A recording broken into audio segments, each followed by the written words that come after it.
Students, आज जो बेटा हम टॉपिक स्टार्ट कर रहे हैं वो हमारे पास नेक्स्ट यूनिट है बेटा, यूनिट फोर्थ। ये बेटा हमारे पास यूनिट फोर्थ है, ठीक है। ये आपके पास है बेटा chemical bonding and molecular structure, ठीक है। तो बेटा इस यूनिट के अंदर हम स्टडी करेंगे सबसे पहले कि भाई केमिकल बॉन्ड क्या होता है, ठीक है। आपको पता है बॉन्ड का सिंपली मतलब होता है अट्रैक्शन। जैसे हम कहीं भी अगर बॉन्ड की बात करते हैं बेटा, तो बॉन्ड का सिंपली मतलब बेटा क्या होता है, अट्रैक्शन। तो एक्चुअली में बेटा केमिकल बॉन्ड क्या होता है कि किसी भी मॉलिक्यूल के अंदर एक वो फोर्स होता है जो एटम को बांध के रखता है, एटम को बाइंड करके रखता है, ठीक है। इट मीन्स एक्चुअली में केमिकल बॉन्ड क्या होता है, एक फोर्स होता है, ठीक है, विच होल्ड्स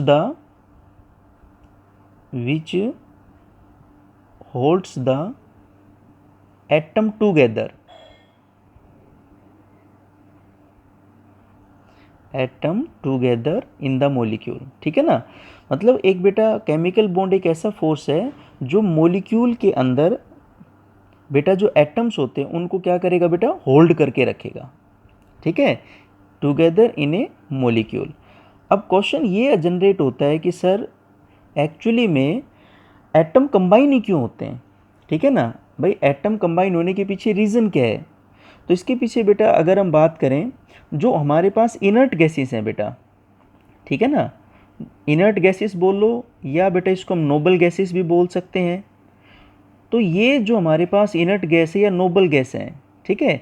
आपको पता है कौन कौन सी गैसेस के बारे में बात कर रहा हूँ मैं। ग्रुप नंबर 18 में जो प्रेजेंट है, हीलियम, नियोन, बेटा आर्गन, क्रिप्टॉन, जीनोन और रेडॉन, ठीक है। तो ये इनर्ट गैस के जो एटम है ना, वो तो बेटा सिंगल एटम, ठीक है ना, वो इंडिपेंडेंट एग्जिस्ट कर सकते हैं। इन गैसेस के जो एटम्स हैं ना बेटा, ये इंडिपेंडेंट एग्जिस्ट करते हैं, ये बेटा इंडिपेंडेंट एग्जिस्ट करते हैं। लेकिन बेटा अगर हम अदर एलिमेंट के एटम देखें, ठीक है बेटा, अगर हम कुछ अदर एलिमेंट के एटम में देखें बेटा, ठीक है ना, अदर एलिमेंट्स के जो एटम्स हैं बेटा, तो वो इंडिपेंडेंट एग्जिस्ट नहीं करते हैं अंडर ऑर्डिनरी कंडीशन। जो हमारे पास ऑर्डिनरी कंडीशन है सिंपली रूम टेम्परेचर के ऊपर, वो जो दूसरे एलिमेंट हैं उनके एटम बेटा अकेले इंडिविजुअल एटम एग्जिस्ट नहीं करते हैं, ठीक है। तो इसीलिए बेटा क्या करते हैं कि ज़्यादातर जो एलिमेंट है ना, मोस्ट ऑफ द एलिमेंट, वो बेटा एग्जिस्ट करते हैं मॉलिक्यूल की तरह। मोस्ट ऑफ द जो एलिमेंट्स हैं, ठीक है बेटा, वो किसकी तरह एग्जिस्ट करते हैं, वो एग्जिस्ट एज मॉलिक्यूल। और सिंपल सी बात है बेटा, मॉलिक्यूल कब बनेगा, जब एटम बेटा क्या होंगे आपके पास, एटम बेटा कंबाइन होंगे, ठीक है ना। तो अब अगर हम नोबल गैसेस को छोड़ दें तो इनके एटम तो अकेले एग्जिस्ट करते हैं, लेकिन दूसरे एलिमेंट के एटम एग्जिस्ट नहीं करते, उनके मॉलिक्यूल एग्जिस्ट करते हैं, ठीक है ना बेटा, उनके मॉलिक्यूल एग्जिस्ट करते हैं, उनके मॉलिक्यूल एग्जिस्ट करते हैं, ठीक है।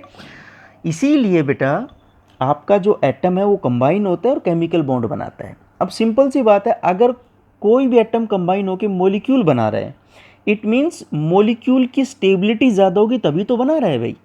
भाई कोई भी स्टेबल चीज़ ही तो एग्जिस्ट करेगी बेटा। इट मीन्स अगर कोई भी एलिमेंट मॉलिक्यूल की फॉर्म में एग्जिस्ट कर रहा है, इट मीन्स वो मॉलिक्यूल की फॉर्म में ज़्यादा स्टेबल है। और बेटा मॉलिक्यूल की फॉर्म में ज़्यादा स्टेबल है, इसीलिए उसके एटम कंबाइन हो रहे हैं। इसका मतलब बेटा हमें एक बात क्लियर हो गया कि जो मॉलिक्यूल है, ठीक है बेटा, मॉलिक्यूल मोर स्टेबल होता है, मॉलिक्यूल की स्टेबिलिटी ज़्यादा होती है। और अगर स्टेबिलिटी ज़्यादा है तो बेटा उसकी एनर्जी क्या होगी, उसकी एनर्जी लेस होगी। क्यों बेटा, बिकॉज हमें पता है that stability is inversely proportional to energy, ठीक है बेटा, स्टेबिलिटी इन्वर्सली प्रोपोर्शनल है एनर्जी के। इट मीन जितनी एनर्जी मिनिमम होगी उतनी बेटा स्टेबिलिटी क्या होगी आपके पास है, मैक्सिमम होगी, ठीक है। अब आते हैं कि भाई जैसे मैंने बताया केमिकल बॉन्ड बनेगा तो एटम कंबाइन होंगे, एटम कंबाइन होंगे तो बेटा मॉलिक्यूल बनेगा, मॉलिक्यूल की एनर्जी कम होगी इसलिए उसकी स्टेबिलिटी बेटा क्या है, ज़्यादा है। जितनी एनर्जी डिक्रीज होगी उतनी उतनी मॉलिक्यूल की स्टेबिलिटी बढ़ेगी। इट मीन्स बेटा जितनी एनर्जी डिक्रीज होगी, ठीक है, उतनी बेटा स्टेबिलिटी बढ़ेगी, और जितनी ज़्यादा मॉलिक्यूल की स्टेबिलिटी बढ़ेगी आप समझ जाना उतना ही वो बॉन्ड ज़्यादा स्ट्रॉन्ग है। मतलब हम बोल सकते हैं that is strength of bond. जो बेटा बॉन्ड की स्ट्रेंथ है वो इंक्रीज कर जाएगी, ठीक है। तो सिंपली बेटा यही है कि मॉलिक्यूल की स्टेबिलिटी एटम से ज़्यादा होती है। तो हम सिंपली ये बोल सकते हैं कि भैया जो स्टेबिलिटी है ना, ठीक है, स्टेबिलिटी मॉलिक्यूल की ज़्यादा है, मॉलिक्यूल की स्टेबिलिटी ज़्यादा है किससे बेटा? एटम से, ठीक है। और आप हमेशा याद रखना जब भी कोई मॉलिक्यूल बनेगा तो एटम में अट्रैक्शन होगा, और अट्रैक्शन से ऑलवेज एनर्जी रिलीज होती है। जितना स्ट्रॉन्ग अट्रैक्शन होगा बेटा उतना ही ज़्यादा एनर्जी रिलीज होगी, और जितनी ज़्यादा एनर्जी बाहर निकलेगी मतलब उतनी एनर्जी कम हो रही है उसकी, और जितनी एनर्जी कम होगी उतनी स्टेबिलिटी ज़्यादा होगी। तो हम समझ सकते हैं कि भाई बॉन्ड बनने का मतलब क्या है? भाई बॉन्ड का मतलब अट्रैक्शन ही तो हो रहा है बेटा, और जितना अट्रैक्शन ज़्यादा होगा अट्रैक्शन से हमेशा एनर्जी रिलीज होती है, ठीक है बेटा। जितना अट्रैक्शन ज़्यादा होगा ज़्यादा एनर्जी बाहर निकलेगी, ठीक है ना, और जितनी ज़्यादा एनर्जी बाहर निकलेगी बॉन्ड उतना ही मजबूत होता चला जाएगा। अब अगर हम बात करें कि कॉज ऑफ केमिकल कॉम्बिनेशन, भैया बॉन्ड क्यों बन रहा है, that is cause of chemical combination.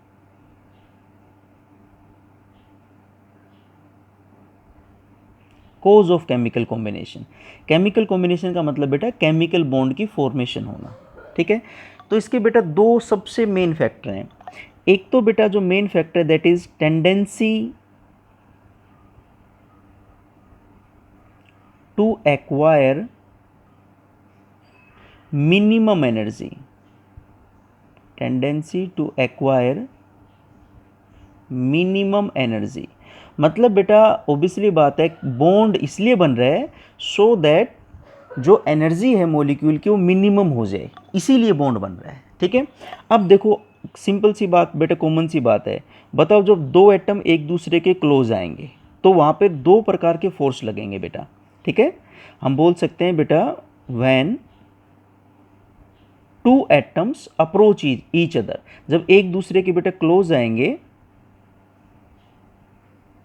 ठीक है बेटा, जब बताओ दो एटम एक दूसरे के क्लोज आएंगे तो बेटा दो प्रकार के फोर्स होंगे, एक अट्रैक्टिव फोर्स एक रिपल्सिव फोर्स। अब देखो अट्रैक्टिव फोर्स क्या होगा, एक बेटा लगेगा अट्रैक्शन, या हम बोल सकते हैं दैट इज अट्रैक्टिव फोर्स, और बेटा एक हमारे पास लगेगा रिपल्सिव फोर्स।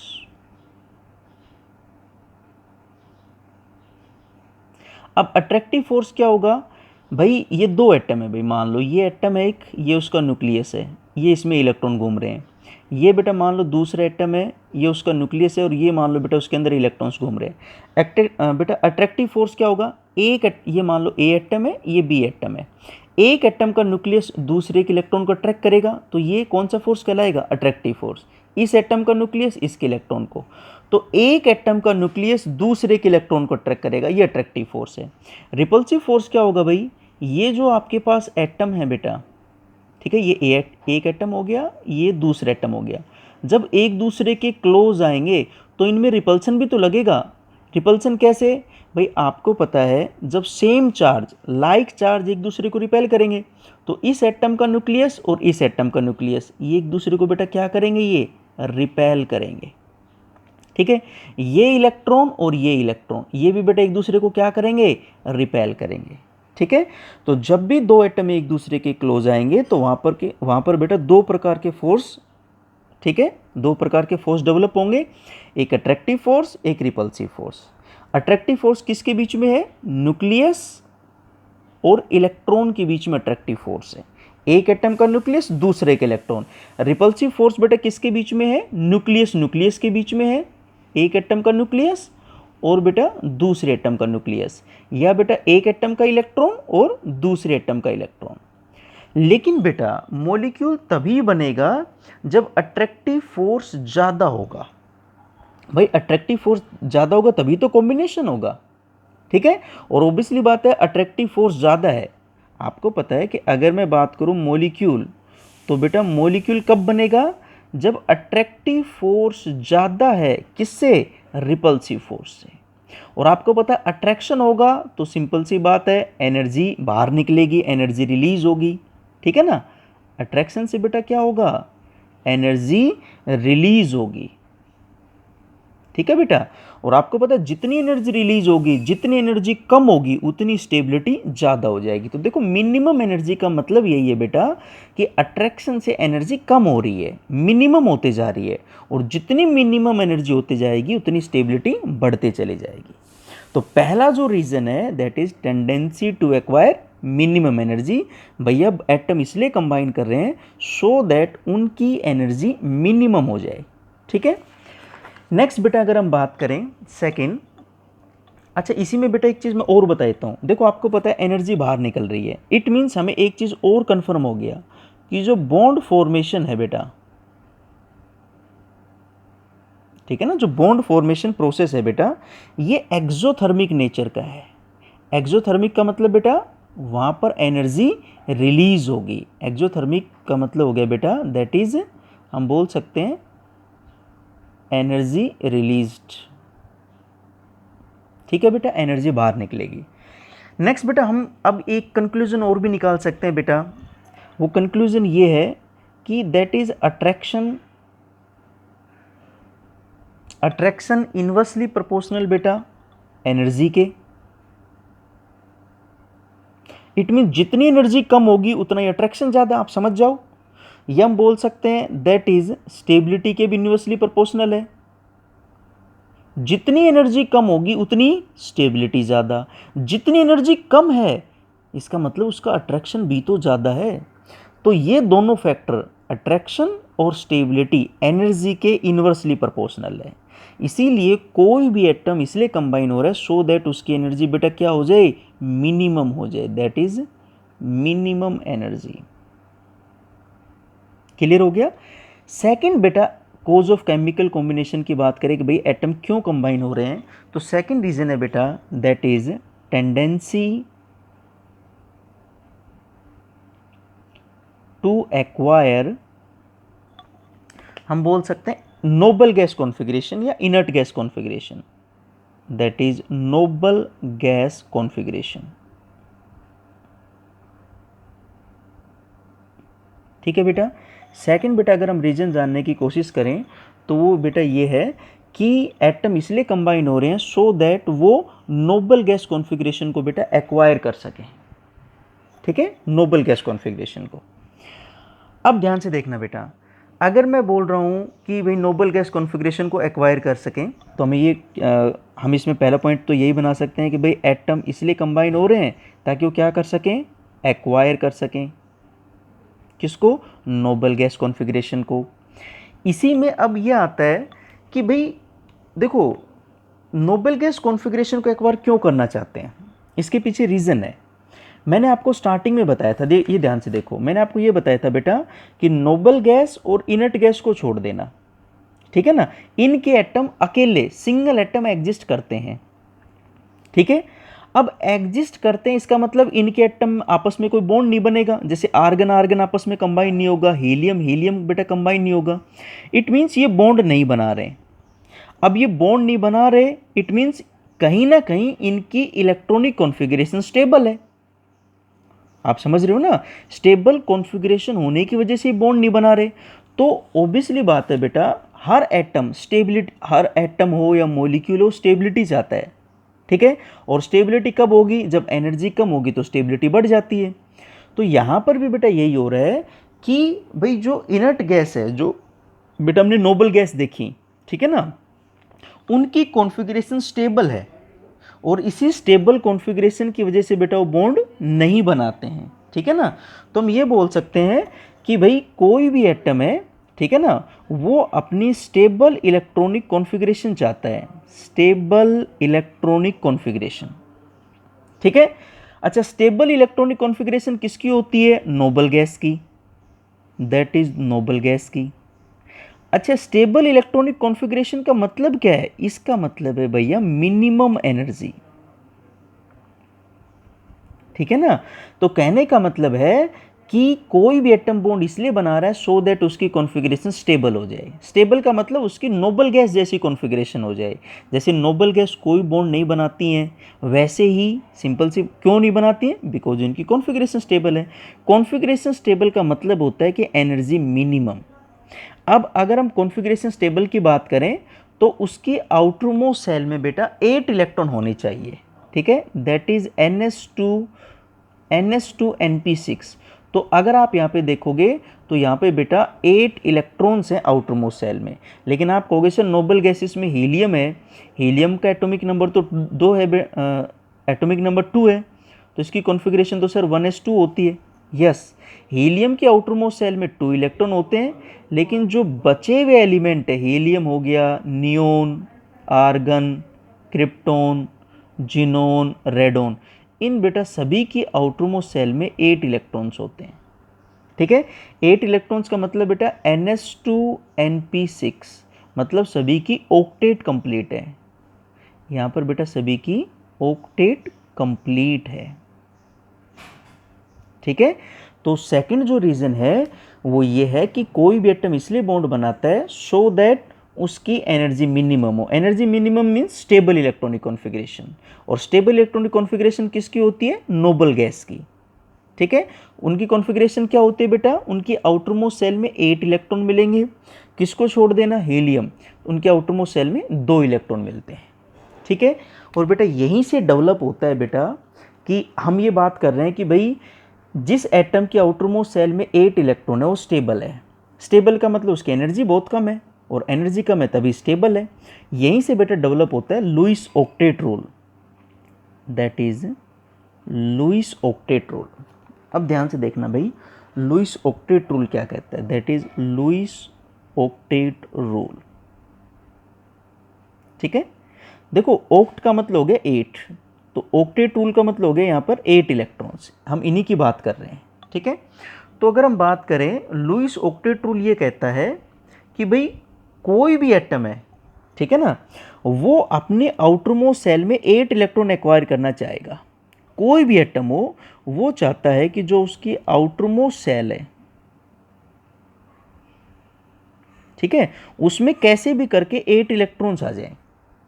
किसी भी एटम के आउटरमोस्ट सेल में 8 इलेक्ट्रॉन्स आ जाएं, ठीक है ना, और 1 इलेक्ट्रॉन्स को वो अचीव करना चाहता है, इसी को हम बोलते हैं लुईस ऑक्टेट रूल। अच्छा 8 इलेक्ट्रॉन, सिंपल सी बात है, अगर 8 इलेक्ट्रॉन आउटरमोस्ट सेल में प्रेजेंट है तो उस कॉन्फ़िगरेशन को हम क्या बोलते हैं, नोबल गैस कॉन्फ़िगरेशन। भाई अगर किसी भी एटम की, भाई ये सभी नोबल गैस ही तो हैं, ये जितने मैंने एलिमेंट लिखे हैं बेटा ये सभी नोबल गैसेस हैं, जो आपके ग्रुप नंबर 18 में प्रेजेंट है, जिसको आप जीरो ग्रुप भी बोलते हो, इसको आप जीरो ग्रुप भी बोलते हो। तो ये ग्रुप नंबर 18 में प्रेजेंट है, तो हीलियम को तो छोड़ देना आप लोग, बाकी सभी के आउटरमोस्ट सेल में 8 इलेक्ट्रॉन है। तो कोई भी एटम अपने आउटरमोस्ट सेल में 8 इलेक्ट्रॉन एक्वायर करना चाहेगा। अब इस 8 इलेक्ट्रॉन एक्वायर करने के लिए कोई भी एटम 3 प्रकार के जो बेटा पाथ है फॉलो कर सकता है। या तो एटम अपने आउटरमोस्ट सेल में 8 इलेक्ट्रॉन करने के लिए वो एटम को बेटा लॉस कर सकता है, लूज ऑफ इलेक्ट्रॉन। अगर उसके पास 8 से ज़्यादा इलेक्ट्रॉन है तो इलेक्ट्रॉन को लूज कर सकता है। या बेटा वो इलेक्ट्रॉन को क्या कर सकता है, गेन कर सकता है 8 इलेक्ट्रॉन करने के लिए। या बेटा वो इलेक्ट्रॉन की शेयरिंग कर सकता है, हम बोल सकते हैं that is sharing of electrons. It means कोई भी एटम अपने आउटरमोस्ट सेल में 8 इलेक्ट्रॉन करने के लिए इलेक्ट्रॉन को लूज भी कर सकता है, गेन भी कर सकता है, शेयर भी कर सकता है, ठीक है। हाँ, और 8 इलेक्ट्रॉन इसका मतलब वो एक्वायर करना चाहता है, इसी को हम बोलते हैं दैट इज बेटा ऑक्टेट रूल। यही ऑक्टेट रूल है, ठीक है। अब जैसे बेटा अगर हम बात करें, अब एक चीज़ और याद रख लेना बेटा, हाइड्रोजन है, हाइड्रोजन हमेशा अपनी डुप्लेट कंप्लीट करता है। डुप्लेट का मतलब क्या हो गया, that is 2 electrons in outermost shell. लेकिन जो बाकी के एलिमेंट है, ठीक है ना, जैसे हीलियम भी डुप्लेट ही कंप्लीट कर रहा है, लेकिन बाकी के एलिमेंट है वो अपनी ऑक्टेट कंप्लीट करना चाहेंगे। अब आते हैं बेटा इसके कि भाई कैसे, जैसे बेटा मैं वाटर की बात करता हूँ, ठीक है। अब मैं आपको बॉन्ड बनाने बेटा हम धीरे धीरे सीखेंगे। भाई ऑक्सीजन सेंट्रल एटम है, सेंटर में बेटा वो एटम होता है जिसका नंबर कम होता है, ठीक है। हाइड्रोजन कभी भी सेंटर में आ ही नहीं सकता, हाइड्रोजन हमेशा एक्सट्रीम पोजीशन पे मिलेगा, सबसे बाहर मिलेगा, ठीक है। और ये ऑक्सीजन जिसका नंबर कम है सेंटर मिलेगा। तो भाई ऑक्सीजन का एटॉमिक नंबर कितना है बेटा, 8 है। तो वैलेंस सेल में इलेक्ट्रॉन कितने हैं, 6। और आपको पता है जितने वैलेंस सेल में इलेक्ट्रॉन प्रेजेंट हैं, ठीक है ना, वही बॉन्ड फॉर्मेशन में पार्टिसिपेट करेंगे। और जैसे हम लुईस ऑक्टेट रूल की बात करें ना, तो एक हम बात करेंगे लुईस डॉट सिंबल के बारे में। हम बेटा एक और बात करेंगे, that is Lewis dot symbol. अब ध्यान से देखो, लुईस डॉट सिंबल क्या है कि भाई किसी भी एटम की जो आउटरमोस्ट सेल में इलेक्ट्रॉन है ना, उनको आप डॉट से रिप्रेजेंट करोगे, सिर्फ आउटरमोस्ट सेल के इलेक्ट्रॉन को। तो आपको पता है ऑक्सीजन, ऑक्सीजन मान लो एटम है, इसके आउटरमोस्ट सेल में कितने इलेक्ट्रॉन है, 6। तो बेटा मैं 6 डॉट लगाऊंगा यहाँ पे, 2 2 4 एंड 2 6। इसी को हम बोलते हैं लुईस डॉट सिंबल। अब जैसे मान लो मैं हाइड्रोजन की बात करूँ, हाइड्रोजन का एटॉमिक नंबर 1 है, तो इलेक्ट्रॉन भी 1 ही मिलेगा। तो बताओ इसका लुईस डॉट सिंबल कैसे बनेगा, बोलो भाई, हाइड्रोजन ने एक डॉट लगा दिया, लुईस डॉट सिंबल, ठीक है। अब ध्यान से देखना बेटा, भाई ये ऑक्सीजन सेंटर में हो गया और ये हाइड्रोजन हो गया, आपके पास 2 हाइड्रोजन है, ठीक है। अब बेटा एक्चुअली हम देखते हैं कि भाई जो ऑक्सीजन है इसके आउटरमोस्ट सेल में 8 इलेक्ट्रॉन है, ऑक्सीजन के आउटरमोस्ट सेल में 6 इलेक्ट्रॉन है, 2 2 4 5 एंड 6, ठीक है। हाइड्रोजन है इसके आउटरमोस्ट सेल में 1 इलेक्ट्रॉन है, ठीक है। तो बेटा अब मैं एक्चुअली में डिफ्रेंशिएट करने के लिए, देखो हम डॉट का मतलब इलेक्ट्रॉन है, लेकिन बेटा मैं डिफ्रेंशिएट करने के लिए कि भाई ये हाइड्रोजन के इलेक्ट्रॉन है, ये ऑक्सीजन के इलेक्ट्रॉन है, मैं क्रॉस साइन यूज़ कर रहा हूँ।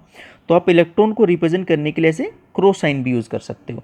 तो H और ये क्रॉस लगा दिया, इस क्रॉस का मतलब भी, एक क्रॉस का मतलब 1 इलेक्ट्रॉन, डॉट लगाया है तो एक डॉट का मतलब 1 इलेक्ट्रॉन। तो क्रॉस से या डॉट से हम इलेक्ट्रॉन को रिप्रेजेंट कर रहे हैं। ये बेटा आपके पास क्या हो गया, दैट इज हाइड्रोजन, इसके पास भी 1 इलेक्ट्रॉन है, मैंने एक क्रॉस लगा दिया। अब आपको पता है भाई जब एटम बॉन्ड बनाएगा, ठीक है, इसलिए बना रहा है कि उसके आउटर मोस्ट सेल में 8 इलेक्ट्रॉन हो जाए। 8 इलेक्ट्रॉन करने के लिए इलेक्ट्रॉन को लूज भी कर सकता है, गेन भी कर सकता है, या शेयरिंग भी कर सकता है। तो यहाँ पर बेटा शेयरिंग होगी, आगे हम स्टडी करेंगे बेटा वैसे डिटेल से। तो यहाँ पे शेयरिंग से ये बॉन्ड बनेगा। तो यहाँ पर 1 इलेक्ट्रॉन देगा हाइड्रोजन, 1 इलेक्ट्रॉन देगा ऑक्सीजन, 1 इलेक्ट्रॉन की शेयरिंग होगी। जब बेटा 1 इलेक्ट्रॉन की शेयरिंग होती है तो सिंगल बॉन्ड बनता है, ठीक है। अगर 2 इलेक्ट्रॉन की शेयरिंग होगी बेटा, एक एटम 2 इलेक्ट्रॉन देगा, दूसरा भी 2, तो बेटा डबल बॉन्ड बनेगा। और अगर बेटा 3 इलेक्ट्रॉन की शेयरिंग हो जाती है तो वहाँ पर बेटा ट्रिपल बॉन्ड बन जाता है। तो 1 इलेक्ट्रॉन की शेयरिंग सिंगल बॉन्ड, 2 इलेक्ट्रॉन की शेयरिंग डबल बॉन्ड, 3 इलेक्ट्रॉन की बेटा शेयरिंग ट्रिपल बॉन्ड, ठीक है। तो यहाँ पर अब 1 इलेक्ट्रॉन की शेयरिंग होने लग रही है। इट मीन्स ये ऑक्सीजन है, ये 2 और ये ऊपर और जो नीचे 4 इलेक्ट्रॉन, ये तो एज इट इज रहेंगे। ये ऑक्सीजन अपना 1 इलेक्ट्रॉन शेयर कर रहा है, ठीक है बेटा, और 1 इलेक्ट्रॉन शेयर कर रहा है क्रॉस वाला हाइड्रोजन। अब ये जो 2 इलेक्ट्रॉन है ये शेयरिंग के इलेक्ट्रॉन है, जिसमें एक डॉट वाला ऑक्सीजन का है, क्रॉस वाला हाइड्रोजन का, ये दोनों एटम के हैं, ठीक है ना भाई। ये ऑक्सीजन के भी काउंट होंगे 2 इलेक्ट्रॉन और हाइड्रोजन के भी। इसी तरह बेटा ये हाइड्रोजन हो गया, ये एक डॉट वाला इलेक्ट्रॉन ऑक्सीजन का हो गया, ये डॉट वाला इलेक्ट्रॉन, और क्रॉस वाला हाइड्रोजन का। तो अब ये 2 इलेक्ट्रॉन ऑक्सीजन के भी हैं बेटा, हाइड्रोजन के भी हैं। तो देखो हाइड्रोजन, ये 2 इलेक्ट्रॉन हाइड्रोजन के, ठीक है, ये 2 इलेक्ट्रॉन हाइड्रोजन के। ये अब ये इलेक्ट्रॉन ये जो शेयर कर रखी है ऑक्सीजन के भी हैं। तो बेटा अब ऐसे मैं कर रहा हूँ यहाँ पे, आप देख सकते हो यहाँ पर, ठीक है ना। अब बताओ इसके आउटर मोस्ट सेल में, ऑक्सीजन के आउटर मोस्ट सेल में कितने इलेक्ट्रॉन हो गए, 2 2 4 2 6 और 2 8। हाइड्रोजन की बेटा 2 इलेक्ट्रॉन, हाइड्रोजन के 2 इलेक्ट्रॉन। तो ऑक्सीजन ने तो क्या कंप्लीट कर ली, ऑक्टेट, ठीक है ना बेटा। जो ऑक्सीजन है उसने तो बेटा अपनी ऑक्टेट कंप्लीट कर ली, ऑक्टेट कंप्लीट। और मैंने कहा था हाइड्रोजन हमेशा डुप्लेट कंप्लीट करेगा, दैट इज कंप्लीट डुप्लेट। तो सिंपली ऑक्टेट रूल यही कहता है कि भाई कोई भी एटम है उसके आउटर मोस्ट सेल में 8 इलेक्ट्रॉन होने चाहिए। 8 इलेक्ट्रॉन एक्वायर करने के लिए कोई भी एटम 3 प्रकार के रास्ते ले सकता है। इलेक्ट्रॉन को छोड़ भी सकता है, गेन भी कर सकता है, और शेयर भी कर सकता है, ठीक है। अब आते हैं बेटा हमारे पास जो नेक्स्ट कंसेप्ट आता है वो बेटा ये है कि एक्चुअली में इस ऑक्टेट रूल के कुछ एक्सेप्शन है, जहाँ पे ऑक्टेट रूल लागू नहीं होता है, वो बात करते हैं बेटा हम। तो बेटा अब जो हम बात कर रहे हैं ना, वो हम बात कर रहे हैं that is exception of octet rule. Exception of octet rule मतलब बेटा जहाँ पर ऑक्टेट रूल लागू नहीं होता है, ठीक है। हम बात कर रहे हैं जहाँ पे हम ऑक्टेट रूल का अप्लीकेबल बेटा नहीं होगा। जैसे बेटा हमारे पास, इसकी बेटा मैं हेडिंग बाद में बनाऊंगा, पहले आप ये देखो, मान लो बेटा मेरे पास मॉलिक्यूल है BeCl2। तो BeCl2 में बेरिलियम की ऑक्टेट कंप्लीट नहीं है, क्लोरीन की तो है। कैसे, ध्यान से देखना भाई, बेटा बेरिलियम है, एटॉमिक नंबर कितना है, हाइड्रोजन, हीलियम, लिथियम, बेरिलियम, 4। 4 का मतलब बेटा पहले वाली सेल में 2 इलेक्ट्रॉन और उसके आउटरमोस्ट सेल में 2 इलेक्ट्रॉन। जो आउटरमोस्ट सेल में इलेक्ट्रॉन यही बॉन्ड फॉर्मेशन में पार्टिसिपेट करेंगे। या बेरिलियम कैसे लिख सकते थे, that is 1s2 and 2s2। तो जो सेकंड सेल ही तो आउटरमोस्ट सेल है, तो बेटा ये इलेक्ट्रॉन बॉन्ड फॉर्मेशन में पार्टिसिपेट करेंगे, ठीक है। तो बेरिलियम है, इसके पास 2 इलेक्ट्रॉन, बेटा मैंने 2 डॉट लगा दिए। क्लोरीन है बेटा, क्लोरीन का एटॉमिक नंबर 17 है, मतलब पहले वाली सेल में 2, सेकंड में 8, थर्ड में 7।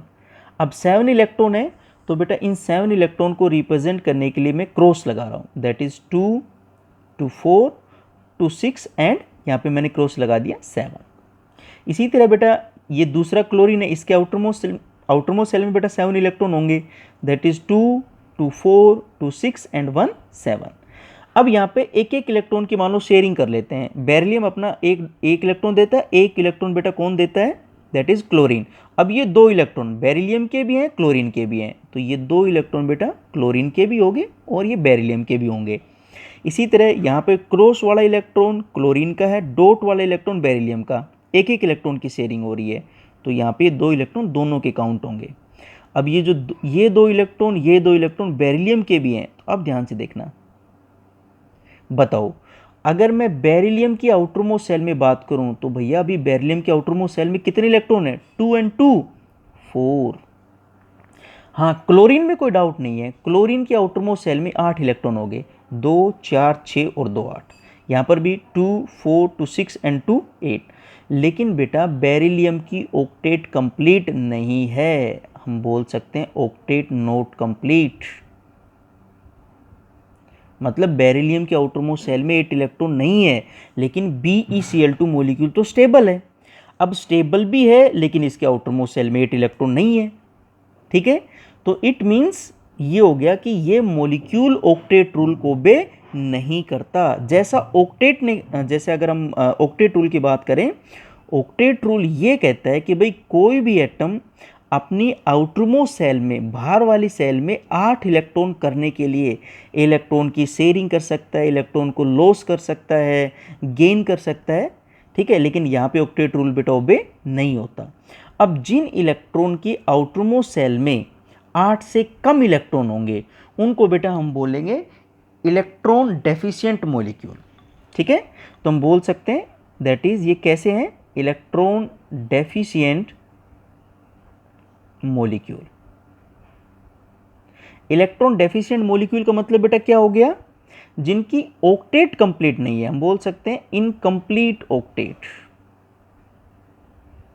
इनकम्प्लीट ऑक्टेट, इनकम्प्लीट ऑक्टेट का बेटा मतलब क्या हो गया, जो इलेक्ट्रॉन्स हैं वो लेस देन 8 है, जो आउटरमोस्ट सेल में इलेक्ट्रॉन है वो 8 से कम है। ऐसे बेटा बहुत सारे एग्जाम्पल हैं, ठीक है ना, कोई ज़रूरी नहीं यही एग्जाम्पल हो। मान लो बेटा मैं BeCl3 का एग्जाम्पल लेता हूँ, तो बेटा BeCl3 भी यही है। बोरोन का एटॉमिक नंबर बेटा कितना है, 5। वैलेंस सेल में बेटा 3 इलेक्ट्रॉन। ये बेटा मैंने बोरोन लिया, 1 2 और 3 डॉट लगा दिए। भाई आउटरमोस्ट सेल में जितने इलेक्ट्रॉन उतने डॉट लगा दो आप। क्लोरीन अभी हमने देखा था, आउटरमोस्ट सेल में 7 इलेक्ट्रॉन है, तो ये एक क्लोरीन रखा, ये दूसरा क्लोरीन और ये बेटा तीसरा क्लोरीन। इसके आउटरमोस्ट सेल में 7 इलेक्ट्रॉन है, 2 to 4 to 6 and 1 7, that is 2 to 4 to 6 and 1 7, that is 2 to 4 to 6 and 1 7। अब ये एक एक इलेक्ट्रॉन की शेयरिंग करेंगे, यहाँ पर भी एक इलेक्ट्रॉन क्लोरीन देगा, एक आपके पास बोरोन देगा, एक क्लोरीन एक बोरोन। अब ये 2 इलेक्ट्रॉन क्लोरीन के भी हैं और ये 2 इलेक्ट्रॉन बोरोन के भी हैं। ये 2 इलेक्ट्रॉन क्लोरीन के भी हैं, ये बेटा 2 इलेक्ट्रॉन क्लोरीन के भी हैं, और ये 2 इलेक्ट्रॉन बोरोन के भी। तो अब ध्यान से देखो, अब ये ध्यान से देखो भाई, ये तो शेयर करने वाले इलेक्ट्रॉन है 2, तो ये 2 और 2 4 और 2 6। अभी बताओ इसके आउटरमोस्ट सेल में कितने इलेक्ट्रॉन है? 6। जो इसके आउटरमोस्ट सेल है बेटा, उसमें बताओ इलेक्ट्रॉन्स कितने अभी? That is 6। तो क्या इसकी ऑक्टेट कंप्लीट होगी? नो, बिकॉज ऑक्टेट में तो 8 इलेक्ट्रॉन होने चाहिए, लेकिन BCl3 मॉलिक्यूल तो ओबे नहीं कर ऑक्टेट रूल को, तो ये उसकी एक्सेप्शन है जहाँ पे हम बोल सकते हैं ऑक्टेट रूल लागू नहीं होता। दूसरा बेटा जो एक्सेप्शन है, कुछ ऐसे भी मॉलिक्यूल हैं जिसमें इलेक्ट्रॉन 8 से ज़्यादा हैं, इसको हम बोलते हैं बेटा that is electron efficient, electron efficient molecule. ठीक है बेटा, या हम बोल सकते हैं ऐसे मॉलिक्यूल जो अपनी ऑक्टेट को एक्सपेंड कर रहे हैं, that is expansion of octet. ठीक है बेटा, एक्सपेंशन ऑफ ऑक्टेट का मतलब सिंपली यहां पे हो गया कि जो इलेक्ट्रॉन्स हैं आउटरमोस्ट सेल में, ठीक है, वो बेटा क्या है? Greater than 8। जैसे बेटा मैं बात करता हूं एग्जाम्पल में PCl5 की, PCl5 फॉस्फोरस बेटा एटॉमिक नंबर होता है 15, आउटरमोस्ट सेल में कितने इलेक्ट्रॉन है? 5। तो 5 डॉट लगा दिए बेटा, 1 2 3 4 और 5। ठीक है। क्लोरीन अभी हम देख के आए, क्लोरीन का एटॉमिक नंबर 17 होता है, वैलेंस शेल में इलेक्ट्रॉन बेटा कितने हैं? 7। तो मैंने पहले तो मैं PCl5 में 5 क्लोरीन रखूंगा बेटा, एक क्लोरीन, ये दूसरा, ये तीसरा, ये चौथा और ये पांचवा क्लोरीन। क्लोरीन के आउटरमोस्ट सेल में 7 इलेक्ट्रॉन है, तो मैं 7 क्रॉस लगा रहा हूँ बेटा, 2 2 4 2 6 और 1 7। अभी एक इलेक्ट्रॉन क्लोरीन, एक फॉस्फोरस, ये इलेक्ट्रॉन शेयर कर लेंगे एक एक इलेक्ट्रॉन। इसी तरह 2 2 4 2 6 और बेटा 1 7। इसी तरह 2 2 4 2 6 और 1 7। That is 2 2 4 2 6 and 1 7। 2 2 4 2 6 एंड 1 7। अब ये जो इलेक्ट्रॉन है ना, ये शेयरिंग करेंगे, एक क्रॉस वाला और एक ये। इसी तरह ये एक एक इलेक्ट्रॉन की शेयरिंग करेंगे, ये एक एक इलेक्ट्रॉन की शेयरिंग करेंगे। तो अब ध्यान से देखना बेटा, अब क्लोरीन की तो ऑक्टेट कंप्लीट होगी, लेकिन फॉस्फोरस में ध्यान से देखना भाई, फॉस्फोरस में अगर आप ध्यान से देखोगे तो बेटा फॉस्फोरस के आउटरमोस्ट सेल में 2 इलेक्ट्रॉन तो बेटा ये हो गए, 2 इलेक्ट्रॉन ये हो गए 4, ये क्रॉस और ये 2 6, ये बेटा 8 और 2 10। इट मीन्स अब इसके आउटरमोस्ट सेल में जो इलेक्ट्रॉन्स हैं वो 10 हैं। होने कितने चाहिए थे? होने कितने चाहिए थे बेटा? होने चाहिए थे 8 इलेक्ट्रॉन।